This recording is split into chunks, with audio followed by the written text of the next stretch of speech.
मी महादेवाची शपथ घेतो की मी मराठा आरक्षणाला जिंकेपर्यंत मनोगताची साथ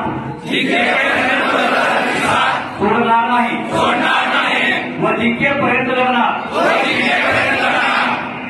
मी कोणाच्याही भूलथापांना बळी न पडता किंवा कोणाच्या स्वार्थासाठी मराठ्याची एकजूट तुटू देणार नाही। मराठ्यांचा प्रवर्ग ओबीसीच आहे म्हणून टिकणारे आरक्षण ओबीसी मधूनच घेणार। आरक्षण लढा जिंकण्यासाठी मनोज जरांगे पाटील हे येणाऱ्या विधानसभा निवडणुकीसाठी